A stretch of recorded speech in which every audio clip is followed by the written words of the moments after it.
Sir, perhaps this seat does not belong to you. Adrian Cole looked up. His eyes met those of the flight attendant, Brenda Hale, standing before him with a strained smile and a gaze filled with suspicion. Around them, a few white passengers in expensive suits began to glance over, as if witnessing an odd disruption in a world they believed belonged exclusively to them. Adrian was not wearing a suit. He wore a simple black hoodie, jeans and sneakers that had carried him through countless journeys. On his wrist, the platinum glint of a Patek Philippe watch peeked out, understated and elegant, but no one noticed. To them he looked like any ordinary traveler, perhaps even out of place in first class. What Brenda did not know was that the man she was trying to displace was the billionaire CEO of Global Ventures International, the conglomerate that had just acquired Skyline Airways, the parent company of the very airline she worked for. And tomorrow, when the news of the acquisition broke, her 15-year career would be over. 3 hours earlier, at the Tokyo airport security gate, Adrian had already felt the scrutinizing stares. Even though his boarding pass clearly stated Platinum Elite First Class, the security officer frowned, asking, "Are you sure you are in the right lane, sir? This is for first-class passengers." Adrian calmly handed over his passport and boarding pass again, saying nothing more. The officer hesitated, then reluctantly waved him through. Just ahead, a white businessman in a tailored suit was greeted warmly with bows and smiles, as though he were the only customer worthy of such treatment. Adrian was used to it in 23 years since founding his first company in a cramped apartment. He had learned what it meant to be judged by appearance rather than worth. But he had also learned one truth: silence could be the sharpest blade. Back on the plane, seat 5A, the window seat he had carefully chosen 24 hours earlier, was becoming the center of conflict. Another man, Graham Radcliffe, staggered into the cabin, the stench of alcohol heavy around him. His suit was wrinkled, his tie crooked, but his voice boomed with fake authority. "I reserved seat 5A. That is my seat." Brenda and Naomi, the two attendants, rushed forward, their voices suddenly soft and accommodating. "Please, Mr. Radcliffe, don't worry. We will sort this out right away." Adrian remained silent, his eyes absorbing every detail. He had seen men like Graham before, men who believed a few reservations and a loud voice could buy submission. But what he noticed most was Brenda's dismissive glance when she turned back toward him, her disdain so clear it did not even need to be hidden. "Sir," Brenda lowered her voice, "there seems to be a system error. Could you kindly move to another seat? We have 7B available in the middle of first class." Adrian raised an eyebrow, his voice low but firm. "I chose 5A because I need the window. This is my ticket, and you have checked it 3 times already." The corner of Brenda's mouth twitched, her fake smile faltering for just an instant. She turned away, whispering to Naomi.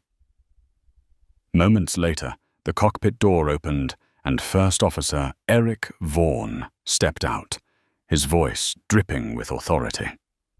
"Sir, we need this seat for a special passenger. We ask for your cooperation." "A special passenger?" Adrian lifted his boarding pass, his tone steady. "I paid for this seat. This is my boarding pass." Eric glanced at the ticket for only a second, then nodded dismissively, as though it meant nothing. "I'm sorry, but today you will need to move to another cabin. If not, I will have to call security." The cabin fell silent. A few phones were raised, red recording lights blinking. In their eyes, Adrian was just a black man causing trouble, refusing to give up a seat for a so-called valued customer. Adrian felt the blood pulsing at his temples. Throughout his career, he had chosen restraint, refusing to let anger destroy what he had built. And now was no different. He drew a long breath, stood, and folded his tablet. "Very well," he said slowly. "I will go." Brenda suppressed a victorious smile. Graham chuckled, pouring himself another glass of champagne that Brenda hurried to serve. And Adrian quietly walked to the back of the plane, settling into the cramped seat 34B between two strangers. But Brenda had made one critical mistake. He did not leave in defeat. He left to prepare a reckoning the airline would never forget. In the dim cabin, as the seatbelt sign turned off, Adrian opened his laptop. His fingers typed cold, precise words into an encrypted channel. "Initiate Protocol Delta. Severe racial discrimination. Involved personnel. Brenda Hale, Naomi Park, First Officer Eric Vaughan. Prepare legal and security teams at JFK. This will be their final day in aviation." He closed the laptop and leaned back. Somewhere ahead, Graham was savoring his false victory. Brenda and Naomi believed they had preserved the order of first class. They had no idea that the man in the worn hoodie was the new owner of the very skies they were flying through. And with a single press of send, that order would crumble forever. The smell of disinfectant, the squeak of rubber soles against the hospital corridor floor, the labored breathing of his mother, Evelyn Cole, as she pushed a heavy mop across the gleaming tiles. That was the soundscape of Adrian's childhood. Not lullabies, not bedtime stories.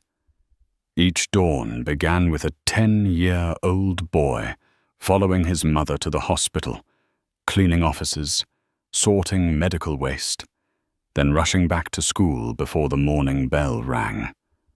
Harlem was not a safe place back then.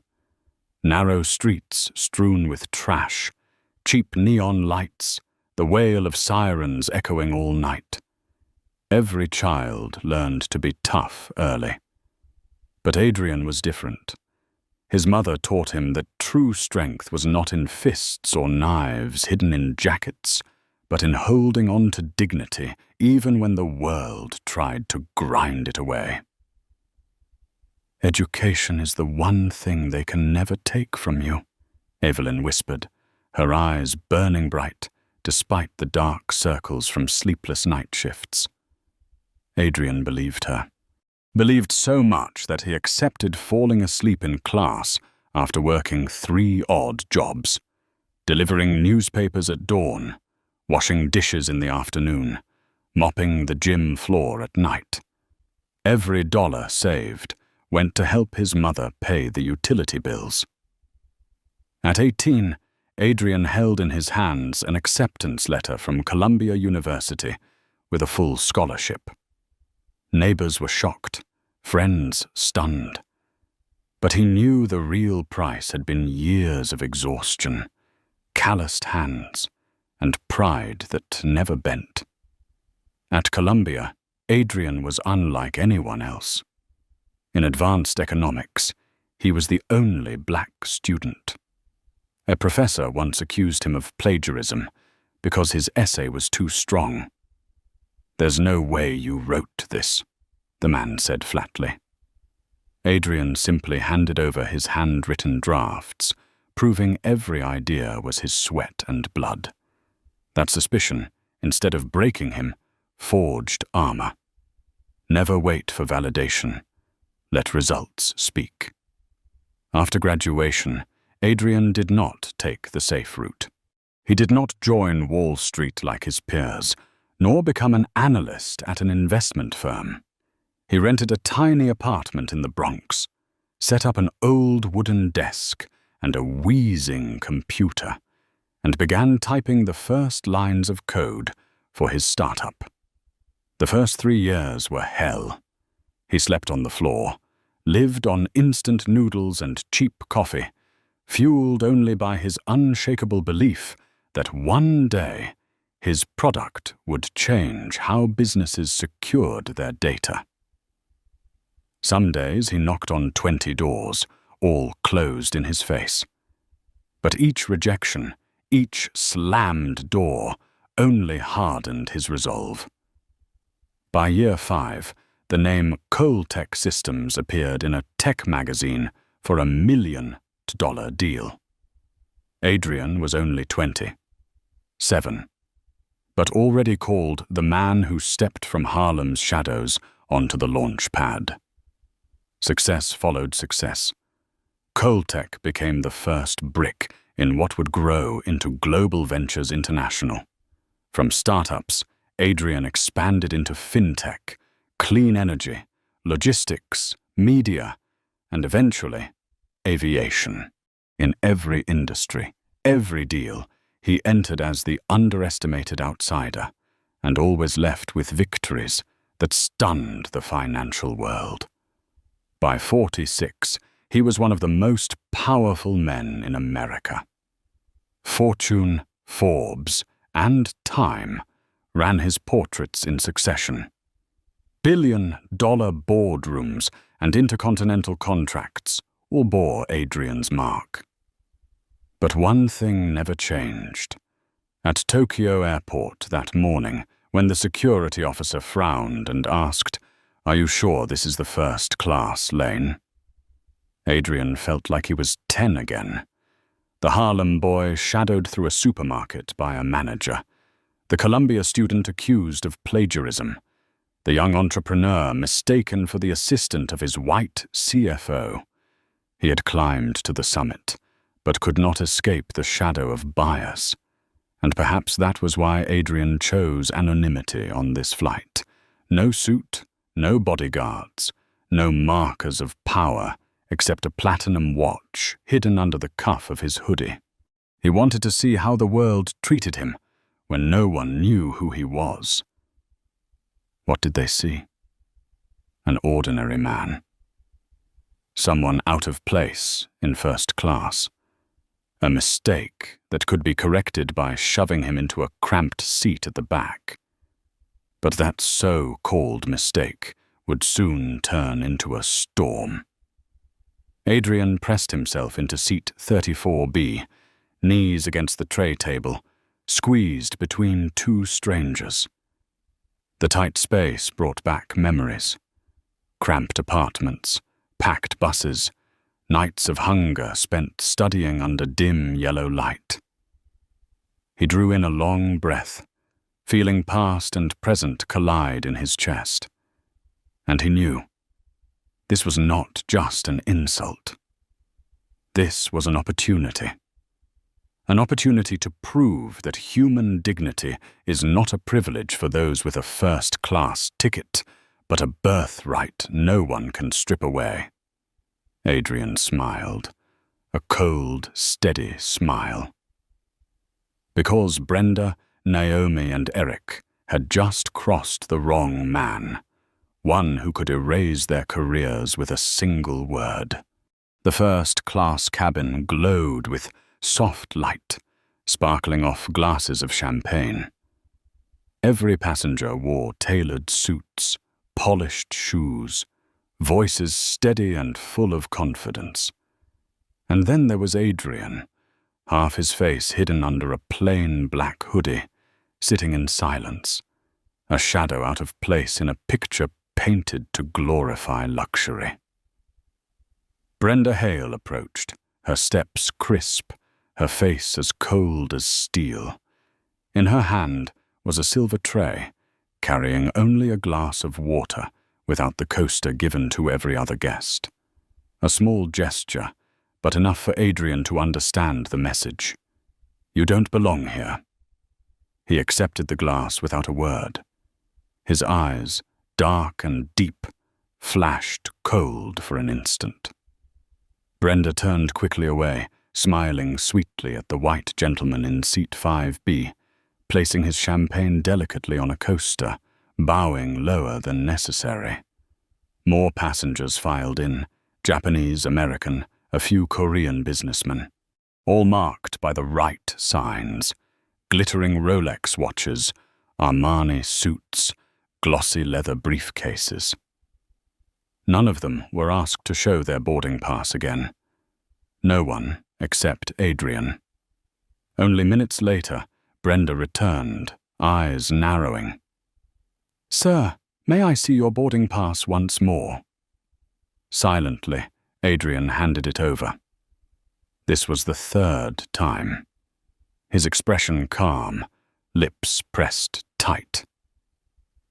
Brenda examined it longer than needed before nodding reluctantly. "Thank you, sir." Her voice lingered on "sir," like mockery. Across the aisle, a white man in a grey suit leaned back, arms crossed, smirking. To him, the sight was amusing. A black man in a hoodie, misplaced in a world built for men like him. Adrian felt every glance. None of it was new. His entire life and career had been shadowed by suspicion, by judgment, by questions of worthiness. But this time was different. This time, he was the man who held the future of this airline in his hands. Suddenly, raised voices cut through the false calm at the cabin door. "Seat 5A is mine!" Graham Radcliffe stumbled in, reeking of alcohol. His suit rumpled, his tie dangling loose, but his voice carried the arrogance of entitlement. Brenda transformed at once. Her smile softened. Her hand touched Graham's arm gently, soothing him like a petulant child. "Mr. Radcliffe, please take seat 5D for now. We'll resolve this immediately." Within seconds, a glass of champagne appeared in his hand, without him needing to ask. Adrian's heart beat slow but heavy. He knew what was coming, and it came. Brenda turned back, her smile stiff.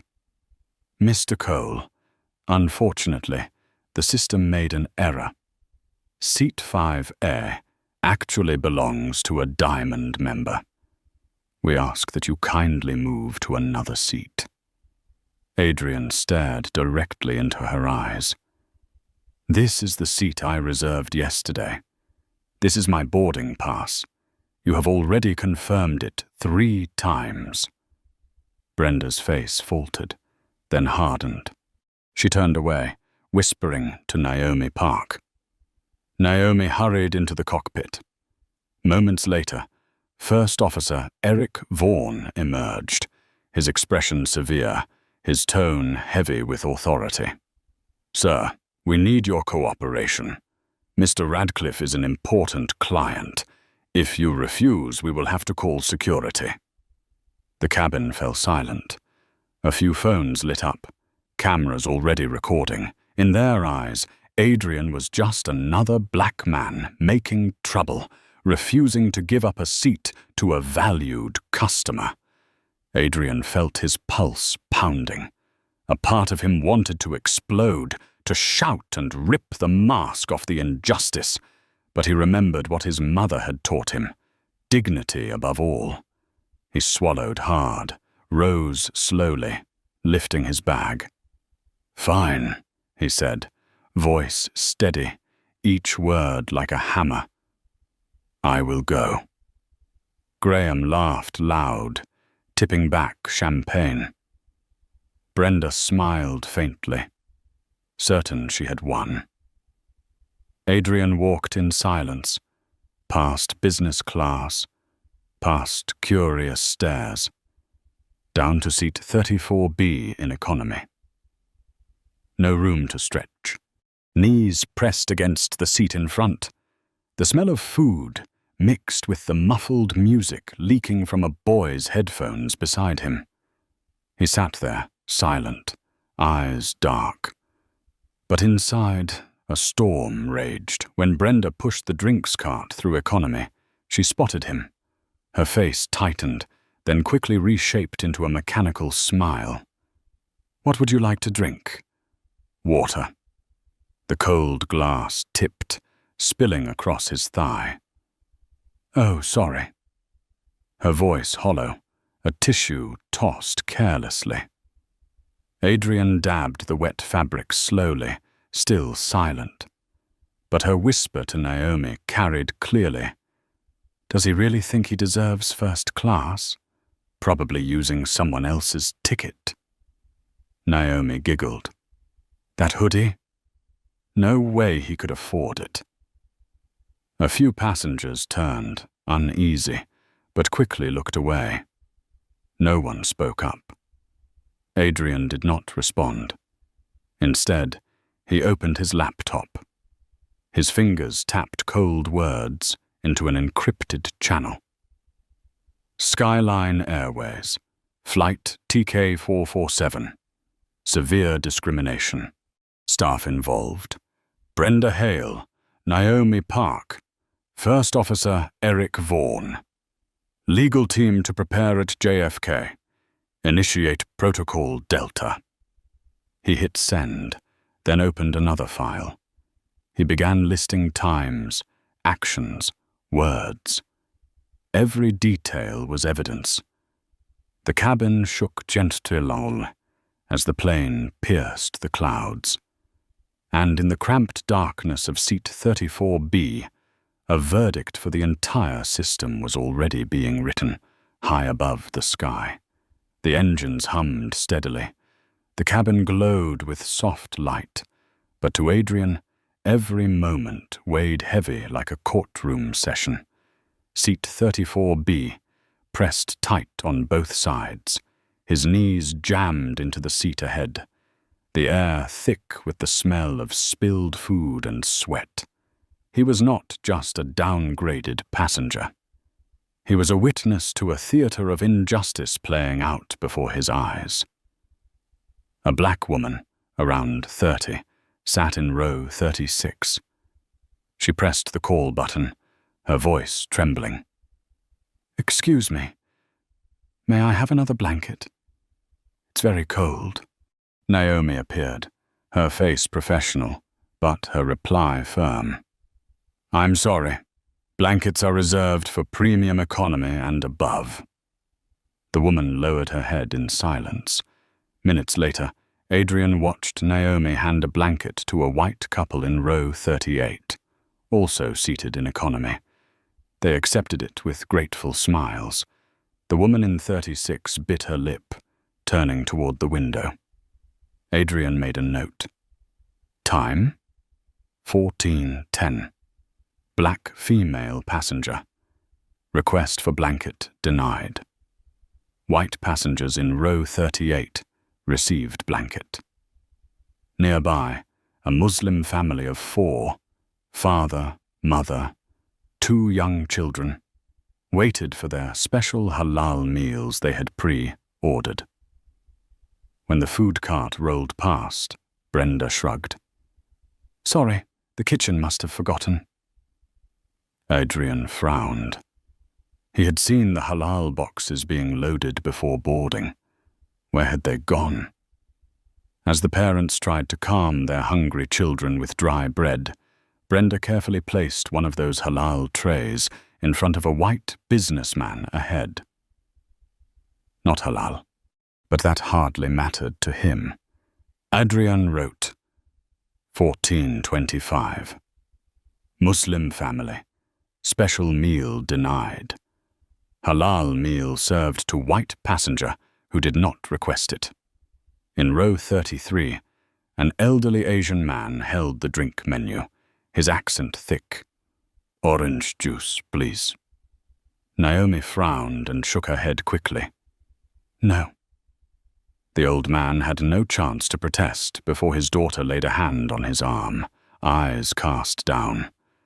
But Adrian, watching closely, saw the cart a minute later deliver a glass of chilled orange juice to the white passenger in 32A. He wrote, 1440. Elderly Asian male.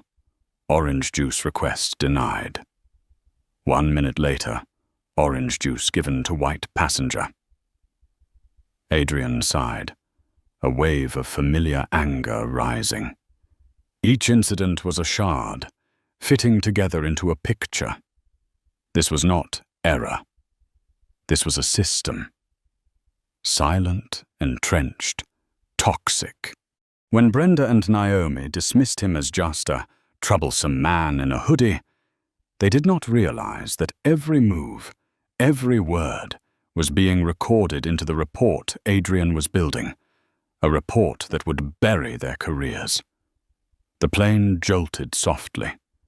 Outside the window, clouds stretched like endless cotton. Inside, the air was suffocating. Adrian quietly connected to the Wi-Fi through an encrypted corporate account, opening a private channel. A message arrived from Victor Reyes, his chief of staff. Signal received. Legal team assembled. Preparing supplemental data. Adrian typed back. Focus on records of Brenda Hale, Naomi Park, First Officer Eric Vaughan. Pull every complaint from the past 5 years. Prepare immediate termination plan and public disclosure. His phone buzzed again. Understood. Security and lawyers ready at JFK Gate. This will be a full strike. Adrian pressed his lips together. Memories surged. He recalled being 10, trailed through a supermarket with his mother by a guard who assumed theft because they were poor and black. He remembered Columbia when a professor asked if he was in the wrong class after his top scores. He remembered early boardrooms where investors spoke only to his white CFO, assuming Adrian was the assistant. They believed their power was absolute. But tonight, at 30,000 feet, the balance was shifting. Naomi walked past, her eyes narrowing at the glow of his laptop. She strained to read the encrypted lines. Adrian snapped the computer shut, but her suspicion was clear. She pulled Brenda into the galley, whispering. Both glanced back at him, their stares sharp, wary, like guards who had realized the prisoner was hiding a weapon. Adrian knew he had been marked as a problem passenger, but they did not understand.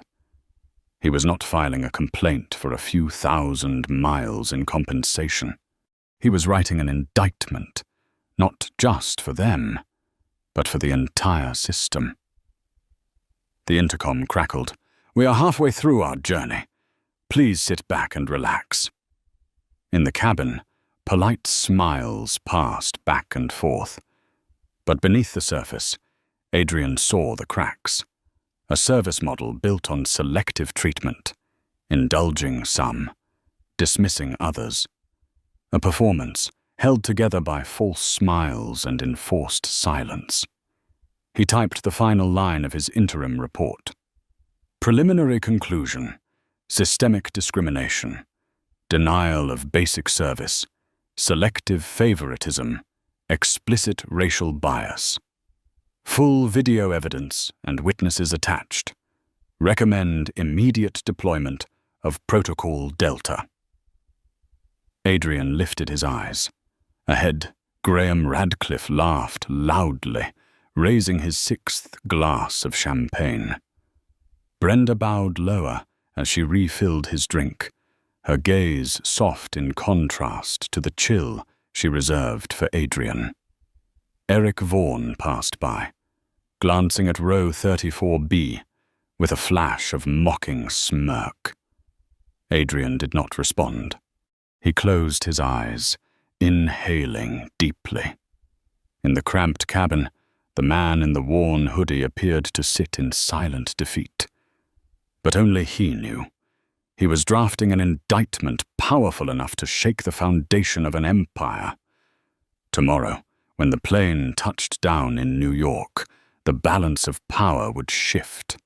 In the cramped economy cabin, the glow of Adrian's laptop cast a cold light across his face.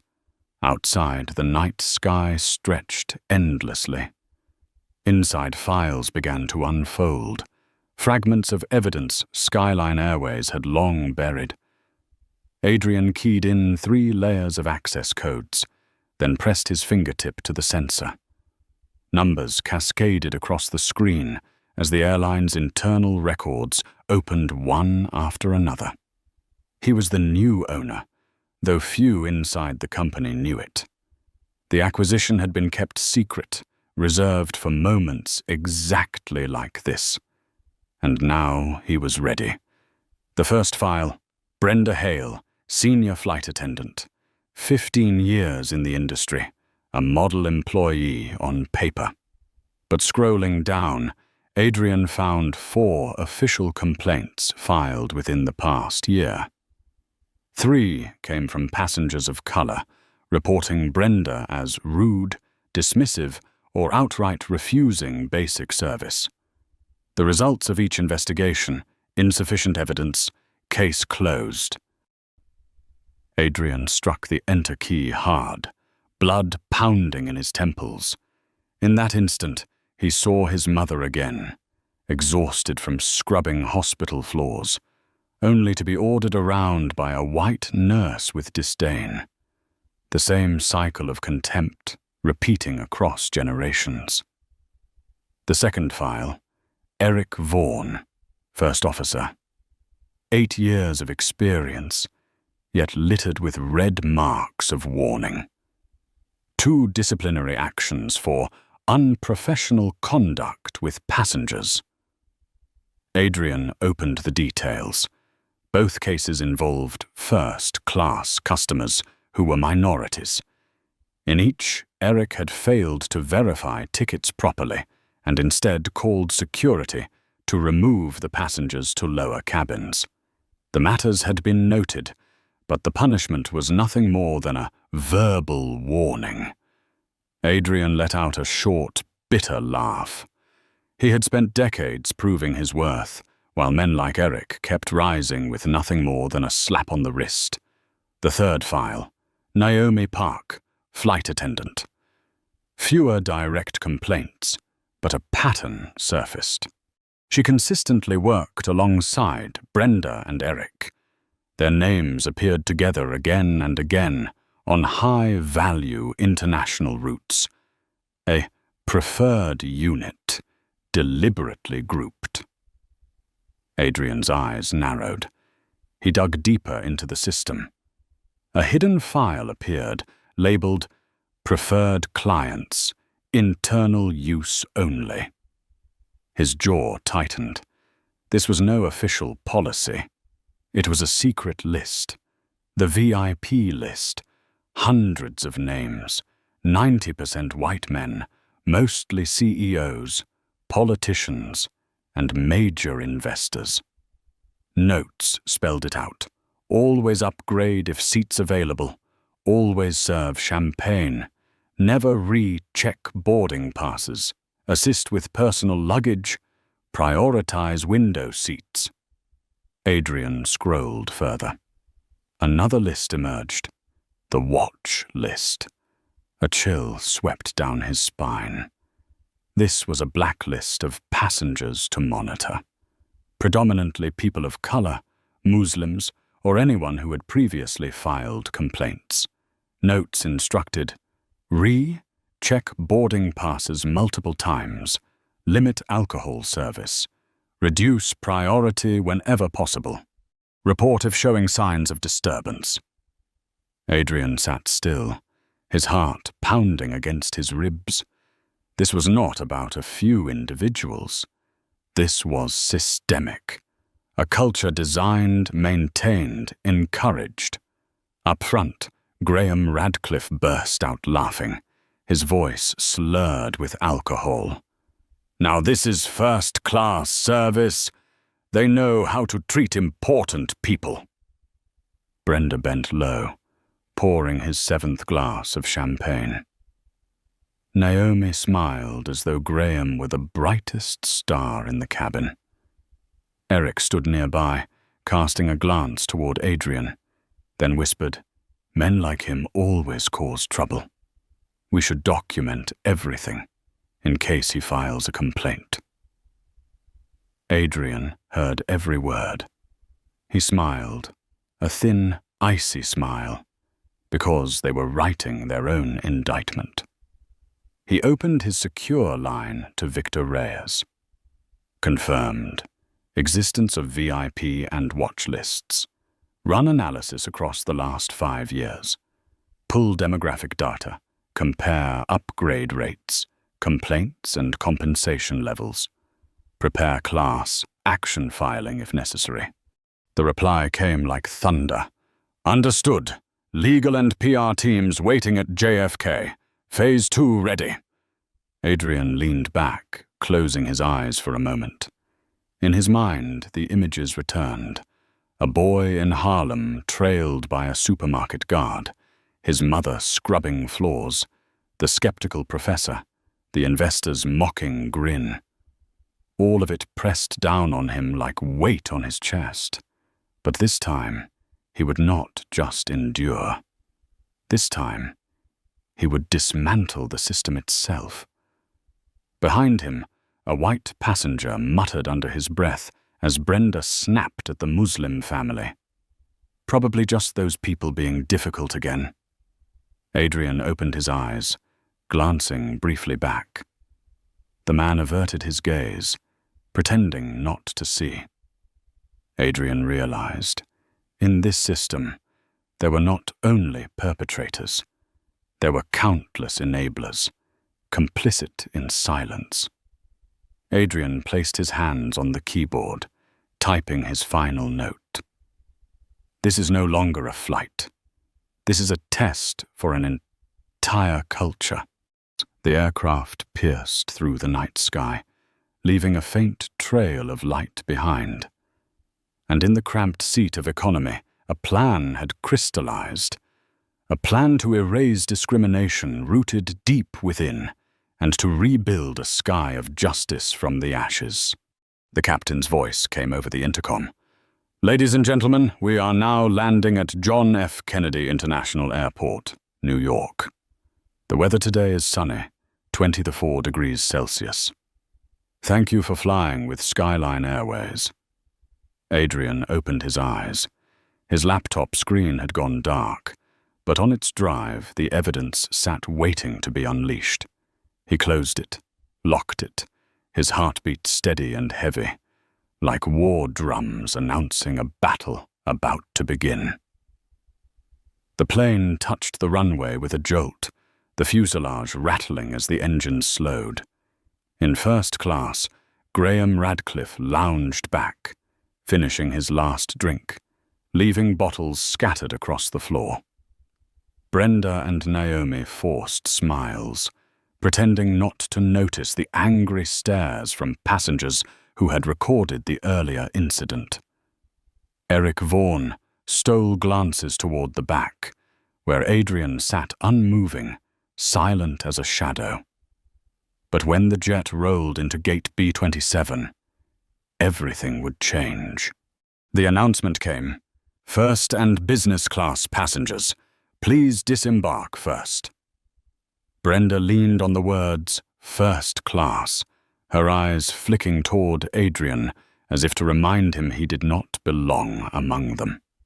She smoothed her hair, her smile strained but satisfied. Naomi stood ready, nearly bowing as she handed Graham his bag. Adrian did not rush. He waited, as he always did, knowing how to hold for the right moment. When the cabin was nearly empty, he rose. He lifted his bag and walked out, the rhythm of his sneakers striking against the floor. Brenda frowned as she saw he was the last passenger off, then quickly masked it with a polite smile. "Have a pleasant trip," she said. Adrian did not answer. He looked straight ahead, his eyes so cold They sent a chill down her spine. The door opened. A rush of cool air from the jet bridge swept in. And waiting at the end of the walkway stood a group. Victor Reyes, his chief of staff, in a dark blue suit, eyes blazing. At his side, 4 security officers, towering and immovable, blocking the path like a wall. Further back stood a delegation of Skyline executives, led by Leonard Briggs, the current CEO of Skyline Airways. His face was pale, sweat on his brow, his smile a fragile mask. Brenda, Naomi, and Eric followed out of the cabin, but froze at the sight. The air thickened. They did not yet understand, but their instincts screamed. This was no routine procedure. Victor's voice rang out. "Ms. Hale, Ms. Park, Mr. Vaughan, please stop." Brenda blinked in confusion, then forced her professional smile. "Is there a problem? We have another assignment after this flight." Victor did not reply. He tilted his head to the side. From behind him, Adrian stepped forward. The moment froze. Brenda's face drained of color. Naomi's eyes widened. Eric stiffened like a man struck. Adrian pulled back his hood, revealing the face they had seen in magazines, on financial broadcasts, in billion-dollar headlines. Adrian Cole. Brenda gasped, her body betraying fear, though she tried to steady her voice. Mr. Cole, I didn't know you were on this flight." Adrian's gaze bore into her. "Exactly. And that is the problem."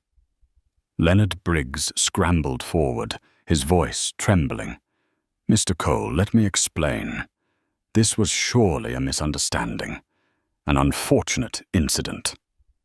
Adrian arched a brow. "A misunderstanding? You call humiliating a passenger, stripping them of their rightful seat, catering to a drunk and openly discriminating, a misunderstanding?" The air grew heavy, pressing down on everyone. Travelers near Gate B27 gathered, raising their phones, cameras blinking red. Brenda licked her lips, blurting out, "If we had known who you were, we never—" "Exactly," Adrian cut her off, his voice sharp as ice. "That is the root of the disease. You show respect only when you recognize power, status, or fame. But what about those without names or titles? They are dismissed, denied, humiliated. You forget your job is not to serve classes, but to serve people." Naomi dropped her gaze, her hands trembling. Eric tried to salvage authority, but his voice shook. "We were only following company policy." Adrian's eyes snapped to Leonard Briggs. "There is no policy that permits removing a paying passenger from their rightful seat to give it away. This is not a mistake. This is proof of a toxic culture ingrained in your system." Victor handed Adrian a tablet. He glanced at it, then turned the screen outward. On display, the replicated VIP list and watch list. Names glaring, annotations dripping with bias. Murmurs rippled through the crowd. Brenda covered her mouth. Naomi broke into sobs. Eric stepped back in shock. Leonard Briggs wiped sweat from his brow, stammering, "Cole, I had no knowledge." "You are the CEO," Adrian said, each word like a blade. "And ignorance is not a defense. Effective immediately, you are suspended from all duties pending investigation." Brenda pleaded desperately. "Mr. Cole, please give us another chance." Adrian raised his hand. You already had chances. Every passenger you dismissed was a chance wasted. And today, I am taking them all back. He turned to Victor. Begin phase 2. The 4 security officers stepped forward, seizing the crew's badges. Brenda, Naomi, and Eric stood frozen, stripped of their authority. Leonard Briggs sagged in place, realizing his career was crumbling like soot under waves. Adrian inhaled deeply. In his mind, he did not just hear the echoes of one ruined flight. He heard the collapse of an entire rotten system. At gate B27, under the gaze of hundreds of eyes and flashing cameras, a new story had begun. The story of a CEO, once underestimated, now rising to expose the false sky above them all. The air at gate B27 froze the moment Adrian Cole revealed his true identity. Brenda Hale staggered, her lips trembling. Naomi Park went pale, her eyes brimming with tears. Eric Vaughan stood rigid, as if the ground beneath him had cracked open. Leonard Briggs, CEO of Skyline, wiped sweat from his temples, struggling to hold a smile and failing. Around them, passengers raised their phones higher, capturing every second. The glow of cameras, whispers, widened eyes. No one had imagined that the man in a plain hoodie, dragged from a first-class seat, was in fact the owner of the entire airline. Adrian did not need to shout. He simply stepped forward, his voice steady but commanding. You thought I was just a passenger out of place. You forgot that sometimes the one in seat 34B is the one who decides the fate of an entire crew. Victor Reyes gave a signal. Security moved in, pulling Brenda, Naomi, and Eric aside. Brenda forced a brittle smile. Mr. Cole, surely this was just a misunderstanding. Adrian locked his eyes on hers. Misunderstandings do not repeat. Misunderstandings do not produce secret VIP lists. Misunderstandings do not force a passenger out of a seat they rightfully purchased. Eric summoned his courage, voice raspy. We were only following procedure. Diamond customers. What procedure? Adrian cut him off, his tone sharp as steel. There is no Skyline procedure that allows stripping a passenger of their seat to favor a drunk. Do not mistake cowardice for policy. Naomi lowered her head, her trembling hands clenched tight. For the first time, she could not find words to defend herself. Leonard Briggs rushed in, desperate to salvage. Mr. Cole, please believe me, I had no knowledge. This was individual misconduct, not a reflection of Skyline. Adrian let out a cold laugh. No knowledge? You are the CEO. Then answer me. Do you know upgrade rates for black passengers are 40% lower? Do you know complaints from minority customers are dismissed almost universally? Do you know these 3 employees accumulated repeated allegations buried in a drawer marked insufficient evidence?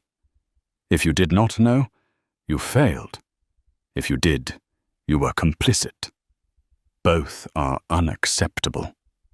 The air thickened, each word striking like a hammer. From the distance came a staggering figure. Graham Radcliffe, still reeking of alcohol, pushed his way forward, waving his arms. Come now, what's all this fuss? This is the best crew I've ever had. They know how to treat valuable customers. I'm living proof. Brenda shut her eyes, silently cursing Graham for arriving at the worst possible moment. Naomi shook her head in despair. Eric gripped his bag strap tight. Adrian's eyes darkened as he faced Graham. "Mr. Radcliffe, do you remember? Seat 5A today was never yours. It was mine, and you took it as if it were your birthright." Graham scoffed, waving him off. "Men like me deserve it. Men like you." His words broke off as the hall erupted in outrage. Several black passengers stepped forward in protest. Cameras swiveled to Graham, recording every syllable. He realized too late he had just ended his own reputation before the world. Adrian inhaled deeply, then turned, addressing all Skyline staff before him. "This is not a debate. This is judgment. And this judgment is not for a few of you. It is for an entire culture that has rotted." Victor opened a case and pulled out a thick stack of papers. "This is the internal report from the past 3 months.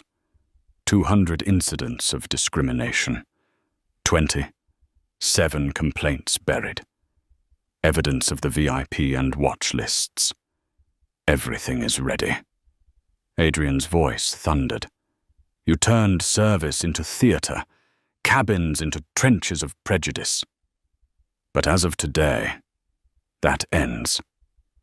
Leonard Briggs trembled. "Mr. Cole, I beg you, give Skyline a chance." Adrian raised his hand to silence him. "This chance is not yours. It belongs to the passengers who have been ignored for far too long, and I will return it to them." He turned to Brenda, Naomi, and Eric. "Today, you will leave Skyline. But remember, unemployment is not tragedy. The true tragedy is losing your humanity without ever realizing it." Brenda's shoulders collapsed, tears streaming down. Naomi fell into a seat, shaking. Eric ground his teeth, but his eyes were hollow. Adrian turned back to Leonard Briggs and the executives beside him. "As for the board, you will hear your judgment in the emergency meeting room.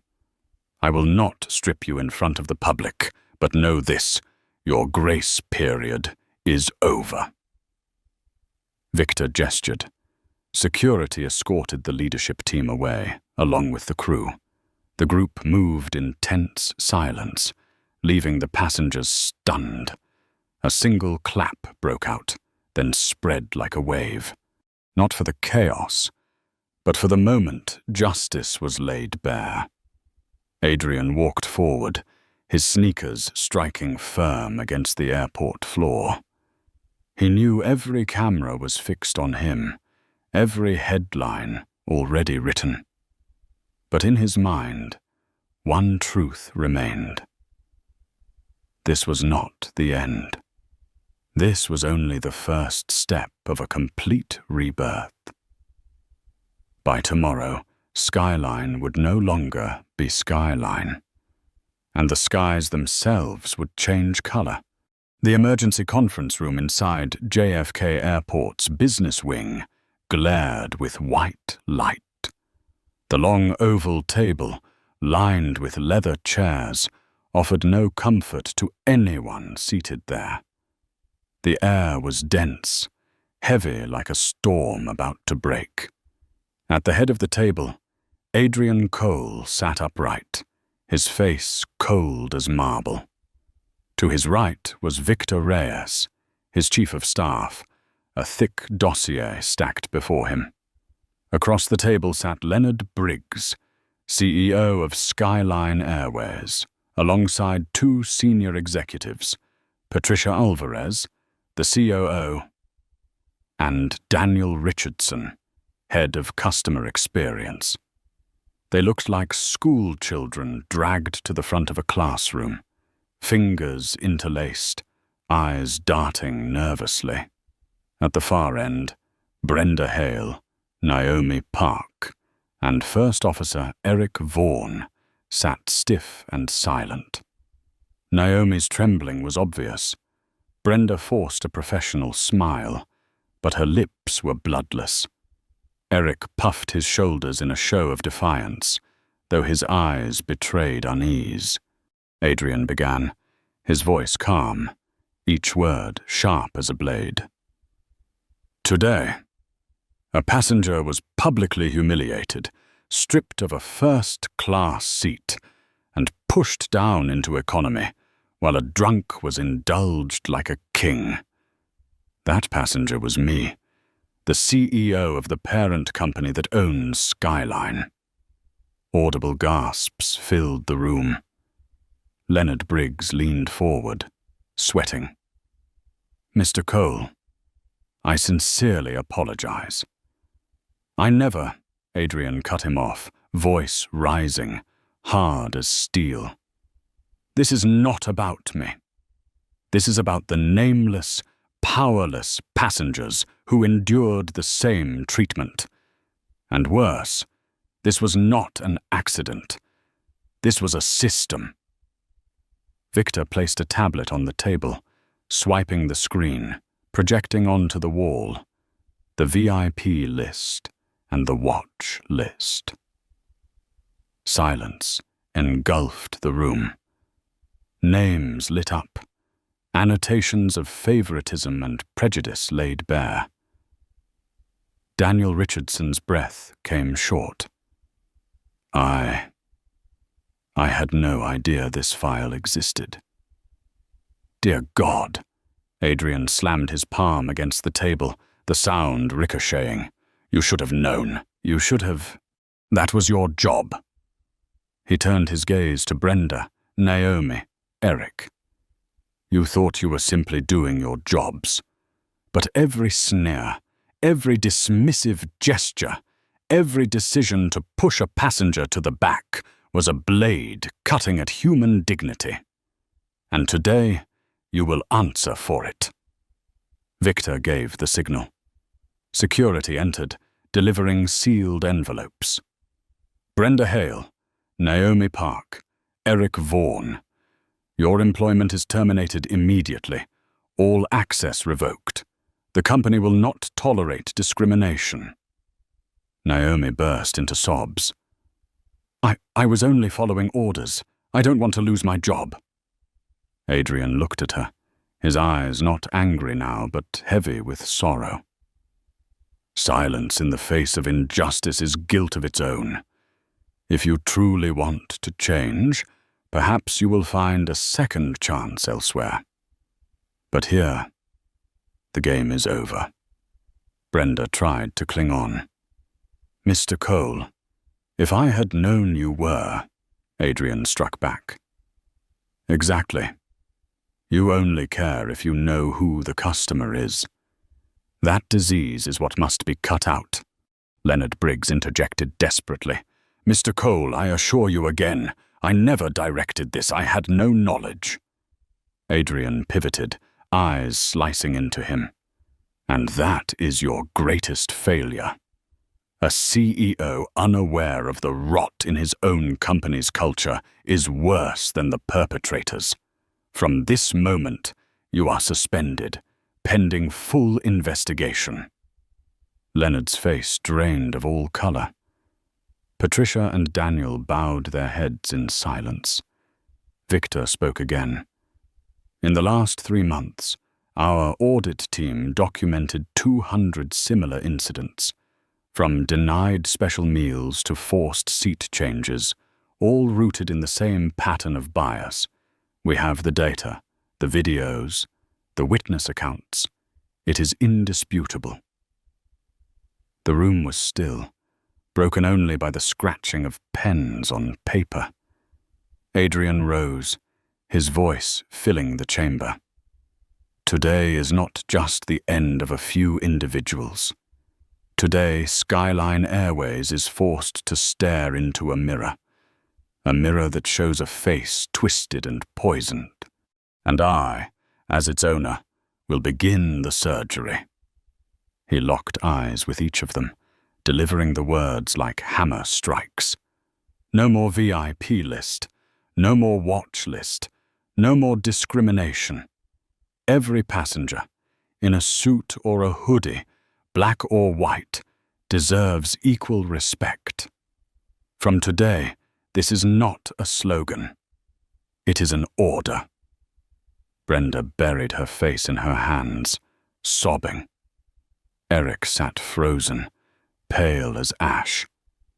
Naomi trembled, but a glimmer of something, remorse too late, flickered in her eyes.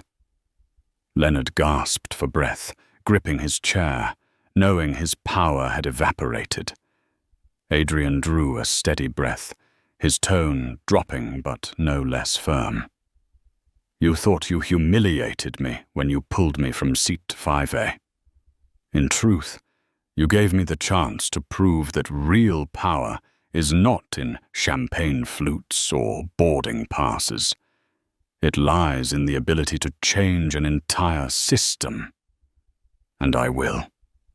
He nodded at Victor. Security moved forward, escorting Brenda, Naomi, and Eric from the room. Leonard, too, was led out, his face hollow. When the door closed, Adrian looked around at the silence that remained. He knew this was only the beginning. An old era had collapsed. A new era was being born. 1 week after the historic confrontation at Gate B27, every employee of Skyline Airways was summoned to the Grand Hall of the New York headquarters. More than 1,000 people filled the seats: pilots, flight attendants, engineers, ground staff, and middle managers. The atmosphere was unusual, a mix of curiosity and tension. On stage, the Skyline logo hung high, but was dimmed by the lights. Next to it, a new symbol shone brightly: Global Ventures International. Workers whispered, speculating. Then, when the backstage door opened, the noise subsided. Adrian Cole stepped out. No flashy suit, no polished tie. Just a plain white shirt, sleeves rolled up, posture tall and firm. He did not need attire to command authority. His very presence was enough to silence the hall. Good morning. His voice was deep, steady, yet resounding. I am Adrian Cole. If you do not already know, Global Ventures International completed the acquisition of Skyline Airways 3 months ago. I am the new owner of this airline. A wave of murmurs rippled across the crowd. Many employees were shocked. Some exchanged uneasy glances. Adrian raised his hand, and silence fell again. I will tell you a story, he said slowly. 1 week ago, on a flight from Tokyo to New York, a passenger was forced out of his first-class seat, despite paying in full. Pushed down into a cramped economy row, served with contempt and mockery, stripped of his dignity because of how he looked. That passenger was me. A stir swept the hall. Many faces froze in disbelief. Some lowered their eyes in shame. Adrian drew a deep breath, his voice growing stronger. But I do not tell this for sympathy. I tell it to expose a truth. If it can happen to me, a CEO, a billionaire, then it has happened countless times to passengers without power. And you all know that. Victor Reyes, standing at the side of the stage, tapped his tablet. Behind Adrian, the massive screen lit up with charts and figures. Over the past 3 months, Adrian continued, we conducted a full audit. The results? Passengers of color were 40% less likely to receive upgrades compared to white passengers of the same tier. Complaints from minority passengers were resolved only 32% of the time, while for white passengers, the rate was 85%, and worse, we uncovered a secret VIP list and a watch list, where passengers were categorized by skin color, religion, and appearance. A shockwave rippled through the hall. Many employees covered their mouths. Some clicked their tongues in disbelief. Others bowed their heads, knowing they had seen such things, but stayed silent. Adrian pressed on. His voice surged, rising to a crescendo. This is not the fault of a few individuals. This is a system, a culture that coddled some while trampling others, a culture that drove Skyline Airways into disgrace. And as of today, it ends. He lifted his hand. The screen shifted to a bold title: Project Phoenix, Rebirth from the Ashes. We will rewrite every standard. No more VIP list, no more watch list. Every passenger will be treated equally. We will establish a passenger bill of rights, posted on every aircraft, at every gate, for all to see and to remind us every single day. He paused, scanning the hall, his voice dropping into a vow. From today, flight attendants will no longer be judged only by the satisfaction of first-class passengers. We will measure consistency in serving everyone, no matter who they are.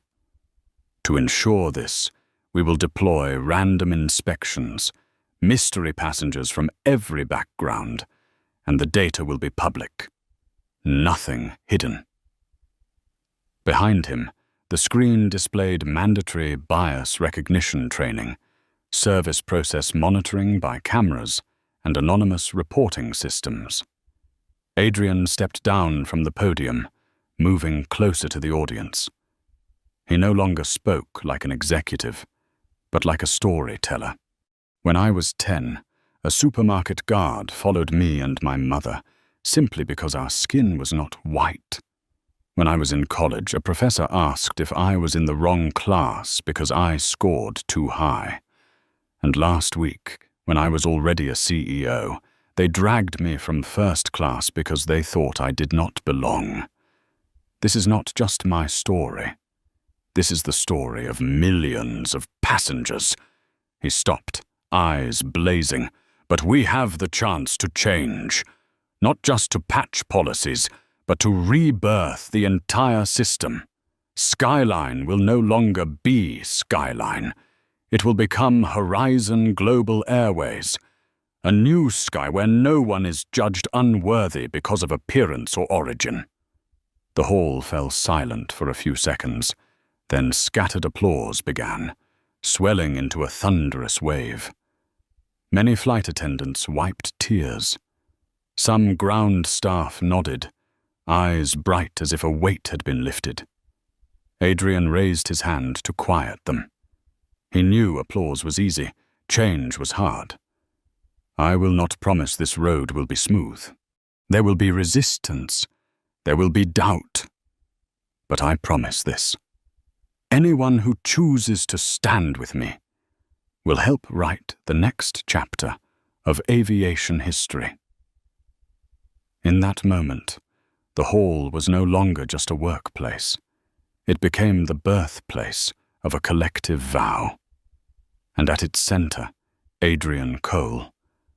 Once humiliated for wearing a hoodie on a flight, now stood like a flame, burning away an old culture to open a new sky. 6 months had passed since Skyline Airways was shaken to its core.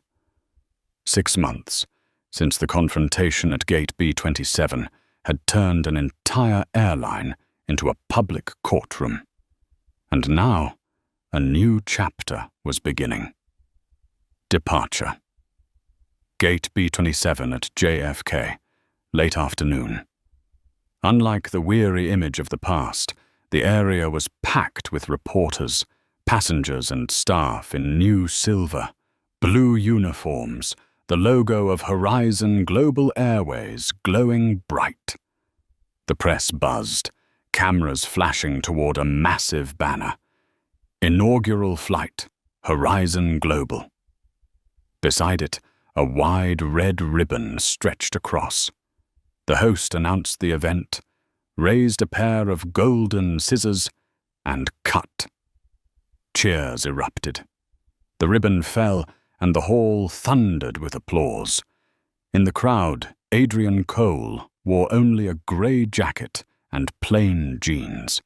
No one realized that the tall man in the hoodie, standing quietly in the shadows, was the very one who had ignited this revolution. He wanted only to observe, without the flash of cameras. When boarding began, Adrian approached the counter. The agent bowed slightly, her voice steady and warm, just as it had been with every passenger before him. "Good evening, sir. May I please see your ticket and ID?" He handed them over. She checked carefully, then offered a genuine smile, not forced. "Thank you, Mr. Cole. Your seat is 5A. Have a wonderful flight." A small difference, but a clear one. Service that was consistent, equal, without exaggerated deference, without hidden contempt. Adrian nodded, stepped into the jet bridge, and felt a strange sensation rising within him, as if he had crossed into a new world. Inside the first-class cabin, the atmosphere was different. The crew was diverse, in matching uniforms, their smiles sincere. A young male attendant, Michael Torres, approached. "Welcome to Horizon, Mr. Cole. I'm Michael. Would you like something to drink before takeoff?" "Water, please." The glass was placed neatly on a coaster, exactly as it was for every other passenger. No more, no less. Adrian touched the rim lightly, a simple gesture, but it carried the memory of the day when cold water had been spilled on his lap. Today, there was no mockery, no disdain, only respect. Across the aisle, a young black boy of about 9 fumbled with a small backpack covered in airplane stickers. Around his neck hung a tag that read, "Unaccompanied minor." His face shone with excitement, wide eyes following the attendant guiding him to his seat. Adrian smiled. The sight was a reflection of himself 36 years ago, standing at a Harlem window, dreaming of planes. Now that boy was settling into seat 5B, right beside him. "First time in first class?" Adrian asked, leaning over. "Yes, sir." The boy nodded eagerly. "I'm flying to Tokyo to visit my grandmother. She's sick, but this is my first time here. I thought they'd tell me. I was in the wrong seat." Adrian froze. His chest tightened. He placed a hand on the boy's shoulder. "No, this is your seat, and no one has the right to tell you otherwise." The intercom chimed. "Good evening, everyone. I am Lisa Bennett, Head of Training for Horizon Global. Before we take off, we want to introduce the Passenger Bill of Rights. This is our pledge, to respect and serve every passenger equally, regardless of status, skin color, or religion." Lisa stepped to the front of the cabin, her voice steady, her eyes determined. Adrian looked at her and remembered Naomi whispering mockery behind the service cart. The same person, but different choices had turned her into a symbol of change. As the plane taxied, Adrian gazed out the window. New York glowed below, the night spreading like a velvet blanket. Engines roared, the fuselage shook, and then lifted off the ground. At that moment, Adrian turned to the boy. His eyes sparkled, glued to the glass. "Are you scared?" Adrian asked with a laugh. No, the boy exclaimed, because I know every flight is an adventure. Adrian chuckled. No, because I know every flight is a new beginning. The boy grinned wide. Then this is my adventure. In the dim cabin light, Adrian closed his eyes. 6 months earlier, he had been dragged from this very seat, treated as if he did not belong. Today he sat in it again, not to prove his worth, but to witness the beginning of an era. He listened to Lisa explaining the new training program, to the boy's laughter as he discovered the reclining seat, to the attendants addressing every passenger with equal respect. And in his heart, he knew the true victory was not in firing a few offenders. Victory was in the change that had taken root, in a world where the boy beside him would grow up never fearing the question, "Are you sure this is your seat?" Adrian opened his eyes, gazing out into the endless sky. Reflected faintly from the wing was the bold name painted on the aircraft. Horizon Global Airways, a new horizon. A reminder that from the ashes, sometimes the strongest thing to rise is not power, but dignity. And so the story closes, not with the noise of a scandal, but with the silence of a sea that has just changed its color. Adrian Cole boarded a plane in a simple hoodie, forced to leave his first-class seat in humiliation, only to return to that very seat with a mission fulfilled, turning personal pain into the foundation for change across an entire industry. But the question that remains is not for him. It is for us. If one day you are dismissed, pushed aside because of how you look or where you come from, will you bow your head in silence? Or will you rise and turn that moment into a flame of change? If this story has touched you, press like to spread the message, share so others can see it, and do not forget to subscribe so you will not miss the journeys to come, where justice is not confined to books, but written into everyday life by those who dare to stand and say, "Enough."